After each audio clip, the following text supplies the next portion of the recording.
بسم اللہ الرحمن الرحیم۔ السلام علیکم دوستو، میں ریت Saleem, welcome to my YouTube channel novel orchard. کیسے ہیں آپ سب لوگ؟ جی تو گائز، آج ریڈ کرنی ہے ہم نے اپنے ناول کی سیکنڈ لاسٹ ایپیسوڈ، یعنی ایپیسوڈ نمبر 19۔ تو اس سے پہلے اگر آپ نے میرے چینل کو سبسکرائب نہیں کیا تو سبسکرائب کر لیں، ساتھ میں بیل آئیکن بھی پریس کر لیں تاکہ آنے والی ویڈیو آپ کو ملتی رہے۔ ویڈیو کو لائک شیئر کمنٹ کرنا مت بھولیں۔ چلتے ہیں قسط کی طرف۔ یہ کیا کہہ رہے ہو تم؟ عبداللہ بھی ششدر سے اپنی جگہ سے اٹھ کھڑا ہوا۔ میرا خیال ہے کہ مجھے دوبارہ کہنے کی ضرورت نہیں ہے۔ دلاور کا لہجہ حد سے زیادہ مضبوط ہو گیا تھا۔ کیا تمہارے خیال میں شادی کے نکاح وغیرہ بھی گڈے گڑیا کا کھیل ہے کہ جب دل چاہا نکاح کر لیا، جب دل چاہا طلاق کا شوق پورا کر لیا؟ واہ یار، عجیب منطق ہے تمہاری۔ عبداللہ لیزی کی طلاق کا سن کر خود پر کنٹرول نہیں کر سکا۔ طلاق کا مطالبہ وہ کریں، دلاور نے یاد دلا۔ تو کیا نکاح کا مطالبہ بھی انہوں نے کیا تھا؟ عبداللہ کے لہجے میں خفگی تھی۔ تم کہنا کیا چاہتے ہو؟ دلاور نے پلٹ کر عبداللہ کے چہرے کی سمت دیکھا۔ میں یہ کہنا چاہتا ہوں کہ جو کچھ کر چکے ہو اب اسے بھگتو۔ تمہارے اس طرح ہاتھ اٹھا دینے سے اور ملک چھوڑ کر چلے جانے سے کچھ نہیں ہوگا۔ عبداللہ الٹا دلاور پر غصہ اور تو دلاور کے چہرے پر ایک طنزیہ سے مسکراہٹ بکھر گئی۔ تم کیا سمجھتے ہو جو کچھ ہو چکا میں اسے بھگت نہیں رہا ہوں؟ غلط فہمی ہے تمہاری۔ تمہیں کیا پتہ کہ میں کیا کیا بھگت رہا ہوں؟ اس بھگتنے کے چکر میں مجھ پر کیا کیا بیت رہی ہے؟ دلاور نے اس کے کندھے پر ہاتھ رکھ کر تھپکتے ہوئے زہر کھن سے لہجے میں کہا۔ اگر ایسی بات ہے تو تم صاف بات کیوں نہیں بتاتے کہ اصل مسئلہ کیا ہے؟ یہ سارا چکر، یہ سارا قصہ کیا کر کچھ ہمیں بھی تو پتہ چلے۔ عبداللہ نے اب کی بار ذرا نرمی سے اپنی جھنجھلاہٹ ظاہر کی اور دلاور اپنی جگہ پر کھڑے کھڑے چپ ہو کے رہ گیا، لیکن آخر کب تک؟ فی الحال کچھ تو کہنا ہی تھا۔ تبھی وہ گہری سانس خارج کر کے رہ گیا۔ مجھے سنبھلنے کا وقت تو محض چند دن کا وقت، میرا وعدہ ہے تم سے، تمہیں سب کچھ بتا دوں گا۔ دلاور نے ان دونوں کی طرف دیکھتے ہوئے وعدہ کیا تھا اور وہ دونوں اس کے وعدے پر اعتبار کرتے ہوئے چپ ہو گئے۔ رفتہ رفتہ اس چپ کو کئی دن گزر گئے، مگر پھر بھی ان دونوں نے دوبارہ اسے گریدنے کی کوشش نہیں کی۔ جورت رکو، کہاں جا رہے ہو؟ مجھے جولر کے پاس جانا ہے۔ جورت تیار ہو کر بہت عجلت بھرے انداز میں سیڑھیاں اتر کر کوریڈور کراس کرا تھا جب سروت بیگم نے اسے پیچھے سے پکارتے ہوئے اس کا موڈ بگاڑ دیا۔ آئی ایم سوری، میں اس وقت اپنی یونیورسٹی کے کسی کام سے جا رہا ہوں، مجھے اس سائٹ پہ نہیں جانا جس سائٹ پہ آپ جا رہی ہیں، اس لیے پلیز آپ مبارک خان کو ساتھ لے جائیں، وہ آپ کو واپس بھی لے آئے گا، میں تو صرف ڈراپ ہی کروں گا نا۔ اس نے انہیں ٹالنے کی کوشش کی، لیکن سروت بیگم بھی آخر ماں تھی، فوراً اس کی گریز پہ کچھ مشکوک سی ہو گئی۔ اب یونیورسٹی کا کیا کام ہے تمہیں؟ تم تو آج کل یونیورسٹی سے فری پھر رہے ہو۔ انہوں نے جان بوجھ کر اسے کریدا تھا۔ کاند کھولن چلا لانتی۔ بس ہے ایک کام، آ کر بتا دوں گا، ابھی میں جلدی میں ہوں۔ دلاور کو کھا کے بھی سکون نہیں آیا نو۔ جورت ان کی بات سنی انسنی کرتا پلٹ کر وہ ہوا ہو گیا اور سروت بیگم اس کے پیچھے کھڑی دیکھتی رہ گئی۔ کر لیتی تمہارا بندوبست، بس ایک بار آذر کی شادی سے فارغ ہو جاؤں۔ وہ بڑبڑاتی مبارک خان کی طرف چلتی انہیں دیکھتے الرٹ ہو گیا۔ ٹھہرو مریم، میں تمہیں ڈراپ کر دیتا ہوں۔ وہ اکیڈمی جانے کے لیے تیار ہو کر نکل لی تھی جب عدیل نے اسے روک لیا۔ آج جلدی سے آ رہے ہیں آپ؟ مریم خیر میں رک گئی۔ ہاں، وہ دراصل آج مجھے نبیل صاحب کے ساتھ اسلام آباد جانا ہے، شو روم کے کسی کام کے سلسلے میں۔ عدیل بھی جلدی جلدی تیار ہوا تو پھر فاروق نیازی سے ملنے کے بعد باہر نکل گیا۔ ہیلو، تو اسلام آباد چلا ہو؟ دیکھ تیری بہن ہنستے کی پلاننگ کر کے بیٹھا وغیرہ تھا۔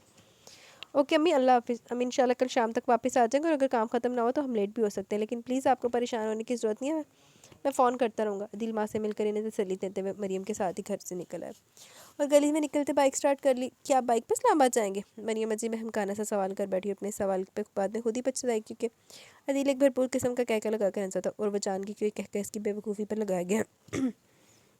ہم نے آفس کے کام کے سلسلے میں اسلام آباد جانا، کسی ریس میں حصہ لینے کے لیے جانا کہ ہم لوگ بائک لے کے نکل کھڑے ہوں؟ وہ اس کے سہمکانے سے سوال سے جی بھر کے لطف اندوز ہوا تھا۔ تو پھر بائک لے کے کیوں جا رہے ہیں؟ اس کے سوال پر اب بھی نہ سمجھی اور بے وقوفی کی آمیزش موجود تھی۔ اف پاگل لڑکی، میں بائک لے کے شو روم جا رہا ہوں، وہاں بائک چھوڑ جاؤں گا اور وہاں سے گاڑی میں نبیل صاحب کے ساتھ اسلام آباد جاؤں گا، بس اتنا سے چکر ہے، تمہیں سمجھ میں نہیں آ رہا۔ عدیل نے بڑے دلچسپ انداز میں کہا اور مریم بھی سمجھ آ جانے پر مسکرا اٹھی۔ نبیل صاحب کے ساتھ جا رہے ہیں؟ تو مدیحہ صاحبہ کہاں ہیں؟ ان سے ملاقات ہوئی؟ ہاں، ہوتی رہتی ہے۔ تو انہیں ہماری بھابھی کب بنائیں گے؟ مریم نے شرارت سے پوچھا۔ جب تم لوگوں کے فرض سے سبکدوش ہو جاؤں گا۔ عدیل کا جواب سنجیدگی لیے ہوئے تھا۔ ارے نہیں بھائی، ابھی تو بہت دیر ہے، وہ خفگی سے بولی۔ کوئی بات نہیں، میں انتظار کر لوں گا، لیکن آپ انہیں پرپوز تو کر دیں نا، تاکہ انہیں اور ان کے گھر والوں کو پتہ تو چل جائے کہ کوئی ان کو کتنا چاہتا ہے۔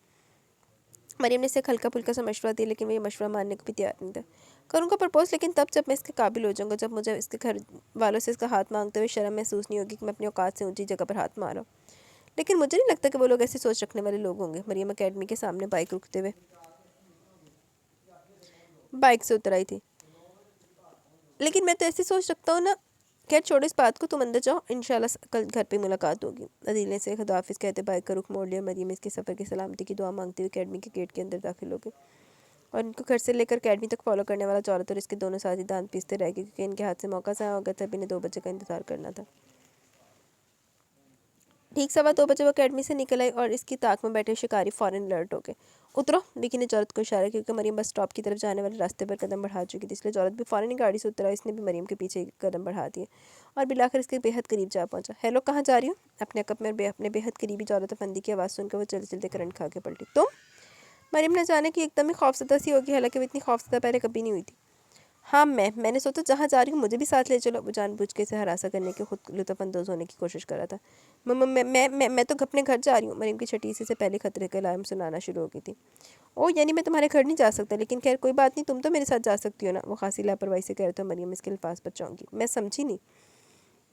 اس نے اپنے آپ کو سنبھالنے کی کوشش کی تھی۔ سمجھا دوں گا، ایک بار میرے ساتھ تو چلو۔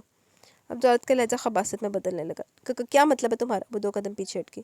مطلب کہ تمہیں یاد ہوگا کہ ایک بار پہلے بھی میں تمہیں اسی طرح ایک دن گاڑی میں اپنے ساتھ لے کر گیا تھا، لیکن بڑی عزت، بڑی دیانت اور بڑی شرافت کے ساتھ، مگر تمہیں وہ شرافت، وہ دیانت اور وہ عزت راس نہیں آئی، اور تمہیں نہیں پتہ کہ منصور حسین کون ہے۔ وہ دانت پیس کر بولا۔ مریم اس کی بڑی بڑی آنکھوں میں آج نشے و خمار کی بجائے غصے کی لاری دیکھ کر مزید خوفزدہ ہو گئی۔ لیکن مجھے تو اب بھی نہیں پتہ کہ منصور حسین کون ہے۔ اس نے پھر سہارے کے لیے ہاتھ پاؤں مارے۔ او تو کہ تمہیں یہ بھی نہیں پتہ کہ دل عمر نیازی کون ہے؟ وہ اس لفظ چبا کر پوچھ رہا تھا۔ وہ تو میرے بھائی ہیں۔ مریم خود پر کنٹرول نہیں کر پا رہی تھی۔ تو اگر تمہیں یہ پتہ کہ دل عمر نیازی تمہارا بھائی ہے تو تمہیں یہ بھی پتہ ہوگا کہ منصور حسین کون ہے اور دلاور شاہ کون ہے۔ جورت کا غصہ ٹھنڈا ہونے والا نہیں لگ رہا تھا۔ دلاور شاہ کے نام پر مریم کا رنگ متغیر ہو گیا۔ وہ اسے نظر سے چرا کے گاڑی میں بیٹھو۔ وکی اور کامی دونوں گاڑی اس کے برابر لا چکے تھے اور جورت نے تیور بدلتے اسے گاڑی میں بیٹھنے کا اشارہ کیا۔ نہیں، ہرگز نہیں۔ وہ بدک کے پیچھے ہٹی، لیکن ایک سیکنڈ کی بھی تاخیر کیے بغیر آگے بڑھا اور جیب سے رومال نکال کے اس کے منہ پر رکھ دیا، اور ساتھ اس کی احتجاجی کارروائی سست پڑتے وہ اسے اس کے اپنے بازو کے گھیرے میں لے کر گاڑی کے پچھلے دروازے سے گاڑی کے اندر بیٹھ گیا، اور مریم اس کے رحم و کرم پر اس کی گود میں آ پڑی۔ اس کے ہوش و حواس گم ہو چکے تھے۔ چلو، اس نے پچھلا دروازہ بند کرتے وکی کو اشارہ کیا اور اس نے گاڑی ہواؤں میں چھوڑ دی، اور پھر تینوں کہکا لگا کر ہنسے۔ مریم فاروق نیازی، جورت نے خباثت سے کہتے ہوئے اس کے چہرے سے بالوں کو پیچھے ہٹایا اور پھر اپنی انگلی سے اس کے گداز رخساروں کو چھونے لگا۔ بہت ترسایا تم نے، تمہیں چھونے کے لیے بہت تڑپا ہوں میں، اور آج تم میرے ہی بازو میں، میرے ہی رحم و کرم پر، اب میں چاہوں تو کیا کیا نہیں کر سکتا۔ اور بڑی کمینگی سے کہتا اس کے کانوں کے قریب سرگوشیاں سی کر رہا تھا، اور وہ دونوں مسکرا رہے تھے۔ آج کیا کرو گے؟ وکی نے گردن موڑ کر جورت کو دیکھا۔ نہیں، آج کچھ نہیں کروں گا، کیونکہ آج میری موم کو میرے گھر سے نکلنے پر شک ہو گیا، اس لیے آج کی رات میں گھر جاؤں گا، اور اب جو بھی کروں گا کل رات کو ہی کروں گا۔ جورت نے فوراً نفی میں گردن لائی۔ تو پھر آج کی رات ہمیں دے دو، کامی نے آنکھ دبائی۔ شکار پہ پہلانے والا شیر کا ہی ہوتا ہے میرے یار، بچہ کچھ کھانے کی عادت نہیں ہے، اس نے کافی سختی سے کہا۔ اس لیے وہ دونوں بھی چپ ہو گئے۔ جورت اسے سائم کے فلائٹ پر چھوڑ کر چابی اپنے ساتھ لے گئے، کیونکہ اسے ان کی حوث پہ کوئی اعتبار نہیں تھا۔ وہ دونوں اس کی چلاکی پر ہاتھ ملتے رہ گئے۔ جورت افندی سے اس قدر بے مربتی کی امید ہرگز نہیں تھی، کیونکہ وہ بڑا فراق دل آدمی تھا، لیکن مریم فاروق نیازی کے معاملے میں نہیں۔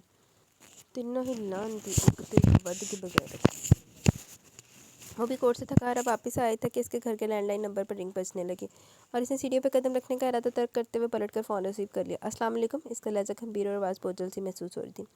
وعلیکم السلام، کیسے ہو؟ دوسری طرف کی آواز سن کر پوری طرح چونک گئی، ایک دم فون سیٹ کی CLI کی طرف دیکھا۔ نمبر بڑی حویلی کا تھا۔ تم چپ کیوں ہو گئے ہو؟ آسیہ فندی بات کر رہی ہوں۔ آسیہ فندی نے اس کی خاموشی فوراً نوٹ کر لی تھی۔ جی پہچان گیا ہوں، آپ بتائیں کوئی حکم؟ اس نے بڑے تحمل اور بڑی شرافت سے استفسار کیا۔ میں نے تمہیں بڑی حویلی بلانے کے لیے فون کیا، آسیہ فندی بڑا ناپ تول کر بولی تھی۔ خیریت؟ وہ بھی صبر و برداشت کی حد کر رہا تھا۔ خیریت، یہ میں تم سے ملنا چاہتی ہوں۔ آپ نے اپنے ہسبینڈ سے پوچھا وہ بھی مجھ سے ملنا چاہتے ہیں؟ نہیں۔ اس کے الفاظ نوکیلے ہونے لگے۔ وہ بول نہیں سکتے۔ آسیہ فندی بھی تحمل کے دائرے میں رہ کر بات کر رہی تھی۔ سن تو سکتے ہیں نا؟ وہ زہر کھند ہوا۔ سننے کے لیے تو تمہیں بلا رہے ہیں، لیکن میں کچھ بھی سنانا نہیں چاہتا۔ آپ نے جو مطالبہ وہاں کرنا وہ آپ یہاں بھی کر سکتی ہیں۔ دلاور نے جانے سے انکار ظاہر کر دیا۔ لیکن میں مطالبے سے پہلے کچھ الجھنیں سلجھانا چاہتی ہوں، مگر میں جانتا ہوں کہ آپ ان الجھنوں کو سلجھاتے خود الجھ جائیں گی۔ یہ میرا مسئلہ ہے، وہ لاپرواہی سے بولی۔ یہ آپ کا مسئلہ، اسی لیے تو کہہ رہا ہوں، اپنی بات پر زور دیتے ہوئے بولا۔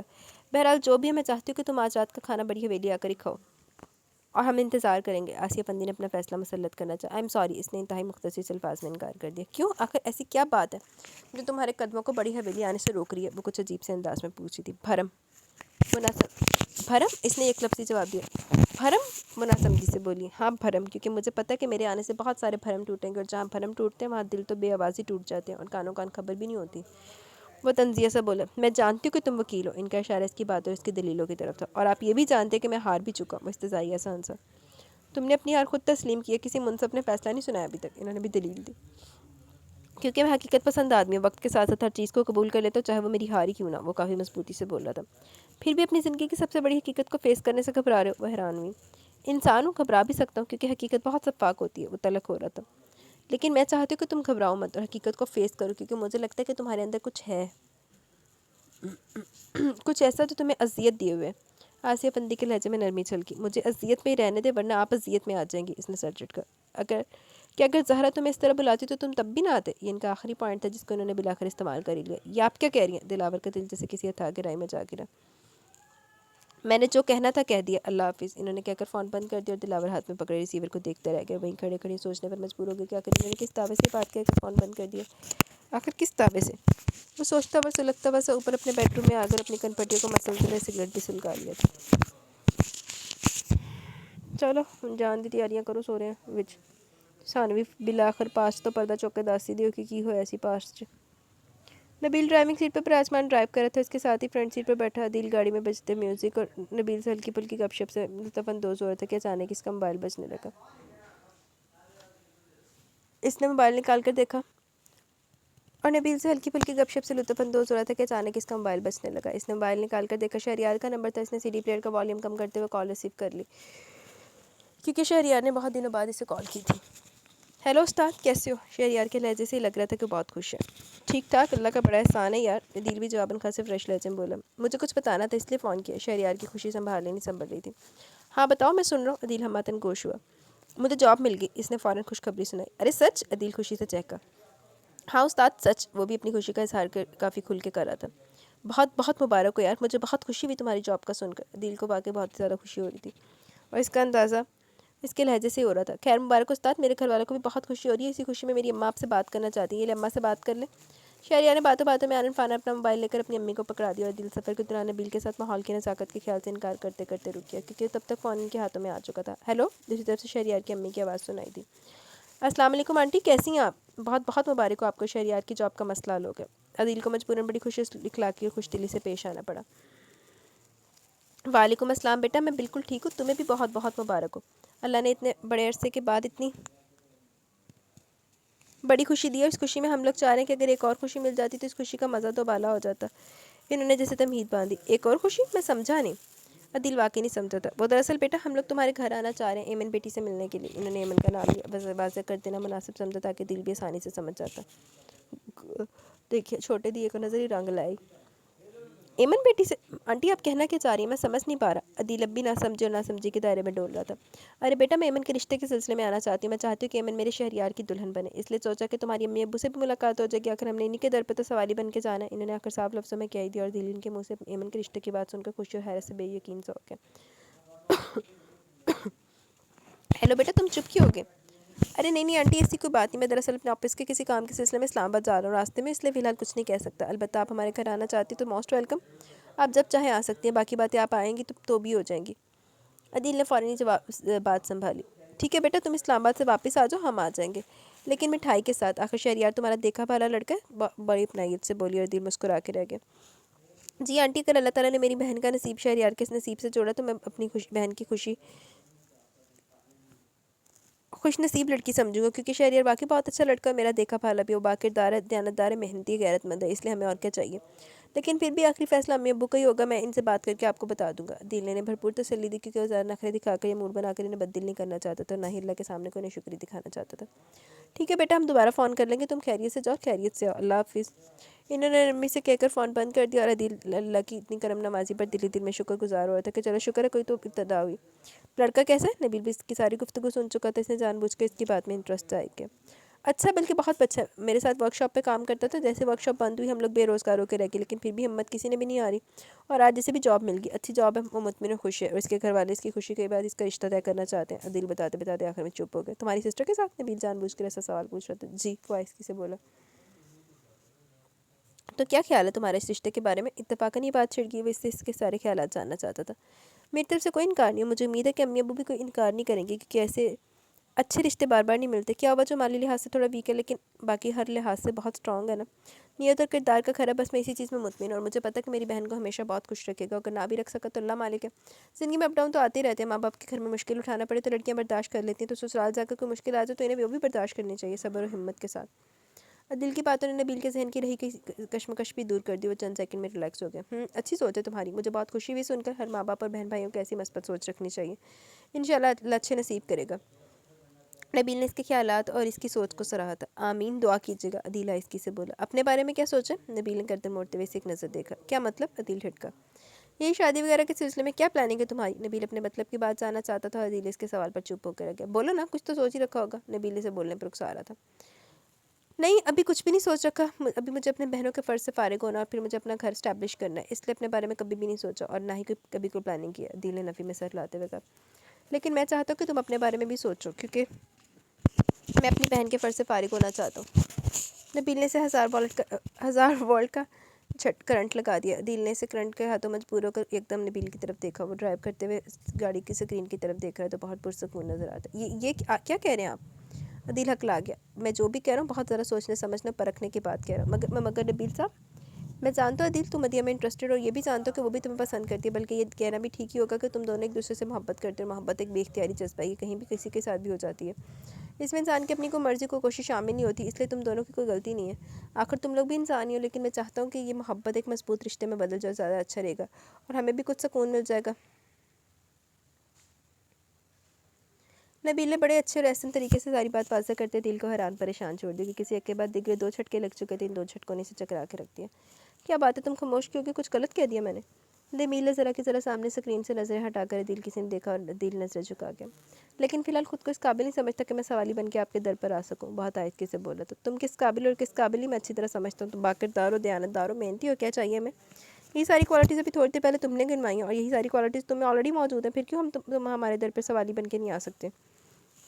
جبکہ میں نے تو تمہیں سوالی بننے کی مہلت ہی نہیں دی، تمہارا ہاتھ بڑھنے سے پہلے تمہارا ہاتھ تھام لیا اور وہ فیصلہ بیٹھے بیٹھے کر دی جس کو سوچنے میں اور کرنے میں لوگ سالوں اور مہینوں لگا دیتے ہیں۔ موم سے مشورہ کیا نہ دلاور سے، کیونکہ مجھے پتہ ہے کہ صرف وہی دونوں ہیں جو ذرا اٹیچ ہے اس معاملے سے۔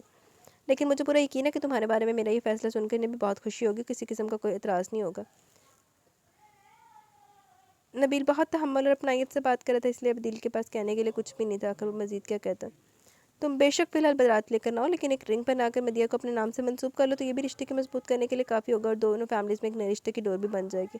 اس نے اپنی خواہش ظاہر کی۔ تھینک یو، میں امی ابو سے بات کروں گا، وہ باقاعدہ پرپوزل لے کر آئیں گے آپ کے گھر اور پھر کسی روز رسم بھی کر لیں گے۔ عدیل نے حامی بھر لی۔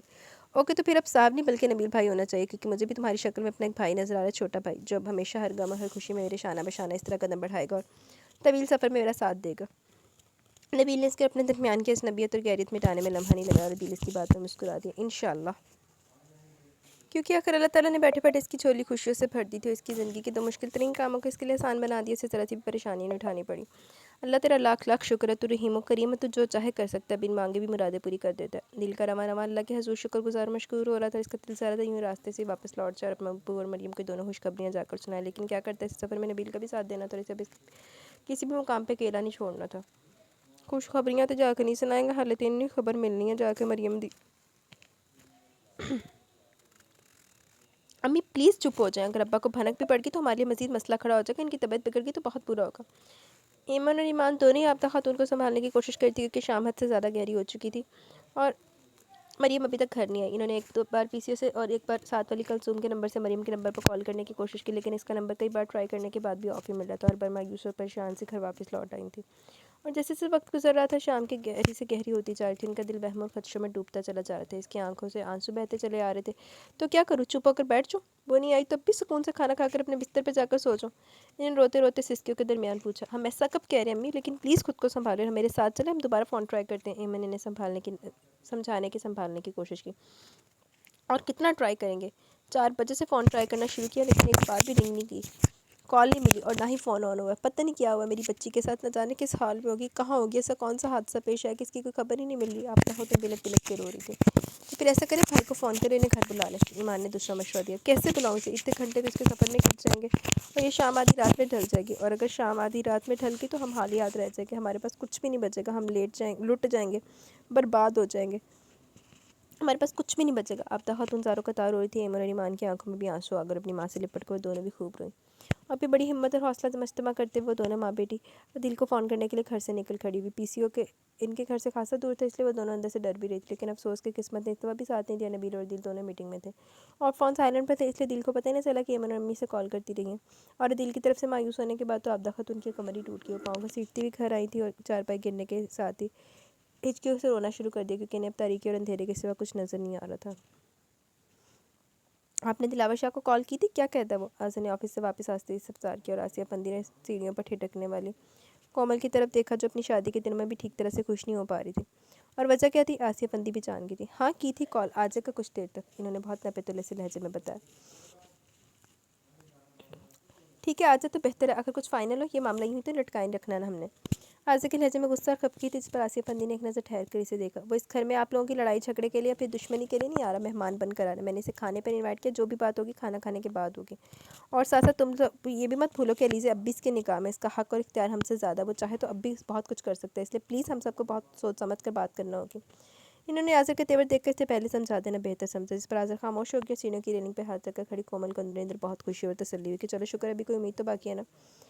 آنی آپ بھی یہ جانتی کہ لیزا اس کے ساتھ خوش نہیں ہے، سارا کھیل زبردستی کا کھیل، اور اس نے یہ کھیل کیوں کھیلا یہی تو ہم جاننا چاہتے ہیں، اسی لیے تو اسے یہاں بلا رہے ہیں، اگر ہمیں تو کچھ پتہ چلے کہ ہم کیوں اندھیرے میں جی رہے ہیں۔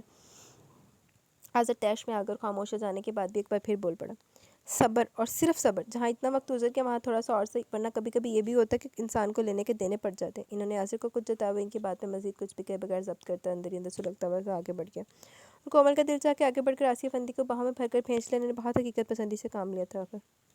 تو ٹوٹیاں پالا، جو ہو فیصلہ وہ سنائیے، اسے حشر پر نہ اٹھائیے، جو کریں گے آپ ستم وہاں وہ بھی صحیح، وہ یہیں سے۔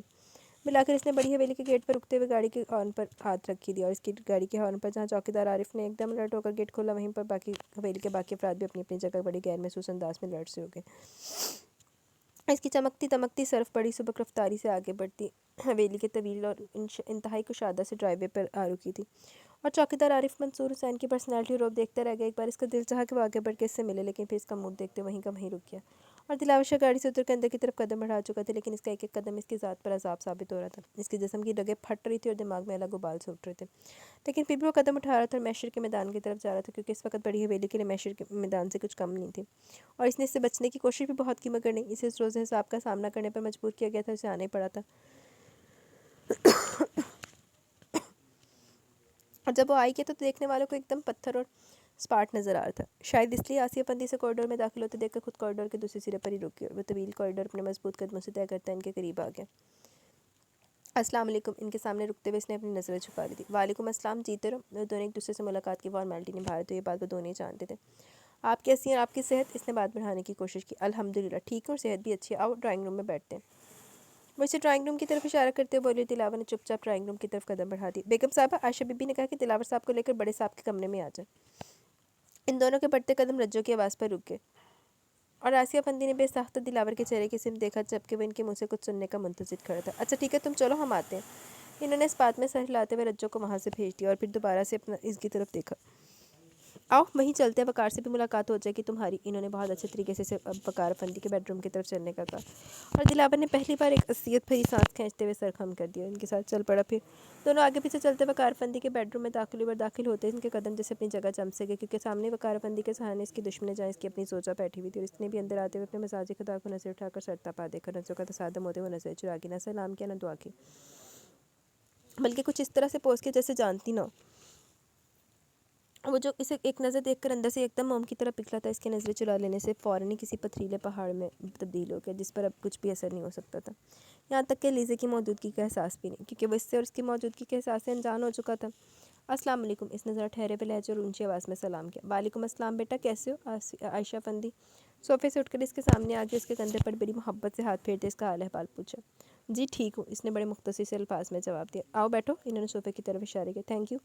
وہ کسی روبوٹ کی طرح آگے بڑھ کر صوفے پر بیٹھ گیا۔ السلام علیکم، اچانک دانیال جودت بھی اندر آ کر دانیال نے رک کر دلاور کو دیکھ کر خود آگے بڑھ کر اسے باقاعدہ مصافحہ کیا۔ البتہ آج پہلے وہاں موجود تھا، لیکن اس نے دلاور سے ہاتھ نہیں ملا، اور نہ ہی دلاور نے خود ایسی کوشش کی۔ بیٹھیے، آپ کھڑی کیوں؟ پلیز بیٹھ جائیے۔ دلاور نے آسیہ فندی کو وقار فندی کے بیڈ کے قریب ہی کھڑے دیکھ کر بیٹھنے کے لیے متوجہ کیا۔ نہیں ایسی کوئی بات نہیں، میں بس دراصل چاہ رہی تھی کہ تم پہلے کھانا کھا لیتے تو زیادہ بہتر تھا، ہم بھی تمہارا انتظار کر رہے تھے۔ آسیہ فندی بیڈ روم کے ماحول کی کشیدگی محسوس کیے بغیر نہیں رہ سکی۔ بڑی حویلی کی طرف سے دعوت کا سن کر ساری بھوک ہی اڑ گئی، اس لیے فی الحال کوئی بھوک نہیں ہے۔ اس نے نفی میں گردن لائی۔ تو ٹھنڈا منگوا لیتی ہوں۔ نو تھینکس، میری پیاس پانی سے بجھنے والی نہیں ہے۔ تو پھر آئے کیوں؟ عائشہ فندی ناراضگی سے بولی۔ عدالت میں پیشی کے لیے، وہ بھی ڈرنے اور جھجکنے والا نہیں تھا۔ اور تم جانتے ہو کہ فیصلہ بھی آج ہی ہوگا۔ یہ آواز آزر کی تھی، اور دلاور نے آزر کی طرف دیکھا۔ کیسا فیصلہ؟ اس نے جان بوجھ کر سوال اٹھایا۔ علیزہ کی طلاق کا فیصلہ۔ آزر نے طلاق کے فیصلے پر زور دیا۔ علیزہ کی طلاق کا فیصلہ؟ لیکن وہ کیوں؟ مجھے سے سب کچھ ان کے منہ سے سننا چاہتا تھا، کیونکہ علیزہ تمہارے ساتھ رہنا نہیں چاہتی۔ ان لوگوں کے سوال جواب کا سلسلہ شروع ہو چکا تھا۔ کیوں علیزہ میرے ساتھ کیوں نہیں رہنا چاہتی؟ کیا میں برا ہوں اس لیے؟ آزر کی آنکھوں میں آنکھیں ڈال کے پوچھ رہا تھا۔ ہاں شاید، آزر نے کندھے اچکا۔ شاید نہیں، یقیناً میں بہت برا ہوں، لیکن پھر بھی بد کردار نہیں ہوں، اور اس چیز کو میرا خیال ہے کہ علیزہ سے بہتر اور کوئی نہیں جانتا. اس کی بات پر علیزہ کا جھکا ہوا سر مزید جھک گیا کیونکہ اس نے بات ہی ایسی کہہ دی تھی. تم کتنے باکردار ہو یہ بات علیزہ نہیں ہم سب بھی کافی اچھی طرح جانتے ہیں. آذر نے کمرے میں موجود تمام افراد کی سمت دیکھتے ہوئے کہا. میں علیزہ کو یہاں سے لے کر گیا تو اس کا مطلب یہ ہے کہ میں بد کردار ہو گیا ہوں. اگر اس لڑکی کو سب کے سامنے محض اپنے ساتھ لے جانا بد کرداری ہے تو ایک لڑکی کی عزت سے کھیلنے والے کو کیا نام دیں گے آپ لوگ؟ اس نے کہتے ہوئے آذر اور باقی سب کو بھی ایک سرسری سے نظر سے دیکھا لیکن آذر کے پاس اس کے سوال کا کوئی جواب نہیں تھا. بتاؤ آذر افندی، کسی لڑکی کی عزت سے کھیلنے والے کو کیا نام دو گے، برا یا بد سے بھی بدتر؟ اس نے آذر افندی کو بولنے پر اکسایا. یہ کیا کہہ رہے تم؟ آذر کے کچھ پلے نہیں پڑ رہا تھا. میں جو کچھ کہہ رہا ہوں میں کہنا نہیں چاہتا لیکن آپ لوگوں نے مجھے یہ سب کہنے پر مجبور کیا، ورنہ آپ لوگوں کی نظر میں کسی دوسرے کو گرا کر خود سرخرو ہونے کا میرا کوئی ارادہ نہیں تھا، لیکن مجھے مجبور کیا گیا کہ میں حویلیاں اور اپنی اس گستاخ زبان سے وہ سارے راز عیاں کروں جن کو میں آپ کے سامنے اپنے آپ کے سامنے بھی عیاں کرتے ہوئے رو پڑتا ہوں اور جل اٹھتا ہوں. دلاور کی شکستہ سی آواز بات کرتے کرتے انتہائی مدھم پڑ گئی. اپنے بیڈ پر ساکھ پڑے وقار افندی کی آنکھوں سے بے آواز آنسو بہہ نکلے اور ان کی کنپٹیوں کے بالوں میں جذب ہونے لگے. لیکن میں اور کوئی راز نہیں جاننا چاہتی، مجھے بس اتنا بتا دو کہ تم نے میرے ساتھ یہ سب کیوں کیا، کس گناہ کی سزا دی تھی مجھے، کیا قصور تھا میرا، کیا قصور تھا آخر، بتاؤ مجھے.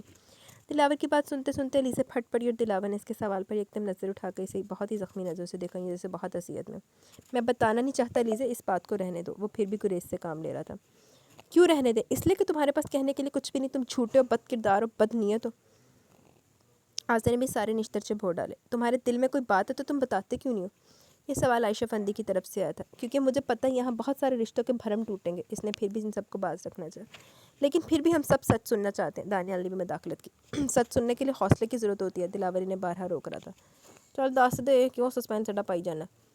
اور سچ بولنے کے لیے ہمت کی اور جرت کی ضرورت ہوتی ہے جو فی الحال تمہارے پاس نہیں ہے. آذر افندی، میری ہمت اور میری جرت کو مت آزماؤ. میں تمہاری پوری حویلی کا تختہ الٹ کے رکھ سکتا ہوں، لیکن پھر بھی میں چاہتا ہوں کہ زبان سے کچھ نہ کہوں. جو خدا کی طرف سے سزا جھیل رہا ہے اسے وہی سزا جھیلنے دو. اب کسی اور سزا کی کوئی ضرورت نہیں، خاص طور پر میری طرف سے.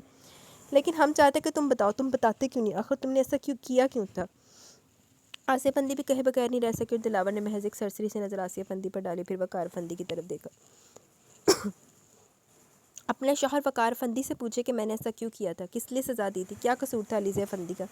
اس نے وقار افندی کی طرف اشارہ کیا. وقار افندی سے؟ مگر ان سے کیوں؟ ان سب کو تعجب ہوا. کیونکہ یہ گناہ گار ہے، یہ بد کردار ہے، بد نیت ہے، یہ جھوٹے ہیں، یہ نفس کی لپیٹ میں آنے والے زانی ہیں. وہ ایک دم تھاڑا اور ان سب کی آنکھیں پھٹ گئی. تم ہوش میں تو؟ یہ کیا کہہ رہے ہو تم؟ آذر کو دھچکا سے لگا. میں ہی تو ہوش میں ہوں آذر افندی، اس لیے تو بے سکونی کی زندگی جی رہا ہوں، اور میری زندگی کو بے سکون کرنے والا یہ شخص ہے، یہ وقار افندی، بڑی حویلی کی سب سے بڑی اور معزز شخصیت، تم سب کے سرپرست، تم سب کے آئیڈیل ڈیڈ اور اس ملک کے کامیاب بزنس مین. وہ وقار افندی کی طرف دیکھتے ہوئے کہہ رہا تھا. چند سیکنڈ یوں ہی اس کی طرف دیکھتے ہوئے رہنے کے بعد اس نے نظروں کا زاویہ دوبارہ بدل دیا اور اب اس کی نظروں کا مرکز علیزہ تھی. تم جاننا چاہتی ہو نا کہ میں نے یہ سب کیوں کیا اور تمہیں کس گناہ کی سزا دی؟ تو پھر سنو آج. اس نے ڈائریکٹ علیزہ کو مخاطب کرتے ہوئے کہا. زہرا، بطول شاہ اور بابر شاہ صرف 2 ہی بہن بھائی تھے. بابر شاہ کی شادی ہو چکی تھی جبکہ زہرا بطول شاہ کالج میں پڑھ رہی تھی، اور ابھی ان کے کالج کا پیریڈ ختم بھی نہیں ہوا تھا کہ دلاور شاہ کی پیدائش کے وقت اس کی ماں کا انتقال ہو گیا. دلاور شاہ کی ساری ذمہ داری زہرا بطول شاہ پر آ گئی. وہ دلاور شاہ کے لیے ایک پھپھی نہیں بلکہ ایک ماں کی طرح ثابت ہوئی. اس چیز کو ان کی بچپن کی سہیلی عائشہ افندی سے بہتر کوئی نہیں جانتا تھا. عائشہ افندی نے ان کی ہمت اور حوصلہ بڑھانے کی کوئی کسر نہیں چھوڑی اور ساتھ ساتھ انہیں اپنی تعلیم جاری رکھنے کا بھی مشورہ دیا. لیکن زہرا بطول شاہ نے دلاور شاہ کی خاطر اپنی مزید تعلیم کا ارادہ بھی ترک کر دیا کہ کوئی اسے گھر میں ملازمہ کے حوالے نہیں کر کے خود یونیورسٹی نہیں جانا چاہتی تھی. اس لیے عائشہ افندی نے خاموشی اختیار کر لی اور انہی دنوں ملک وجاہت علی کے گھر سے عائشہ افندی کے لیے پرپوزل اور دیکھتے دیکھتے وقار افندی اور ملک وجاہت علی کی دوستی رشتہ داری میں بدل گئی. دوسری طرف عائشہ افندی، اسرار افندی، اظہار افندی کو ملک وجاہت علی کی بہن آسیہ علی بہت پسند آئی. وہ اسے بھابھی بنانے کا خواب سے جا بیٹھے. جبکہ وقار افندی اس رشتے سے انکاری تھے، وہ بھی شادی نہیں کرنا چاہتے تھے. مگر جب انہیں پتہ چلا کہ ملک وجاہت علی کی بھی یہی خواہش ہے تو وہ دوبارہ انکار نہیں کر سکے اور شادی کے لیے حامی بھر لی. اور یوں دونوں حویلیوں میں شادیوں کی تیاریاں شروع ہو گئی. اور اپنی دوست کی شادی میں بک ہونے کے لیے اور ان کی ہیلپ کرنے کے لیے زہرا بطول شاہ کو وقتاً فوقتاً بڑی حویلی آنا پڑتا اور عائشہ افندی کی ہر خوشی اور ہر کام میں شریک ہونا پڑتا تھا. اسی شرکت نے ان کی زندگی برباد کر ڈالی. وہ کہتے کہتے ذرا دیر کے لیے رک کر کمرے میں موجود تمام افراد کا دم گھٹنے لگا. ان کی سانسیں تک رک گئی. عائشہ افندی اور زہرا بطول شاہ دونوں آسیہ علی کے لیے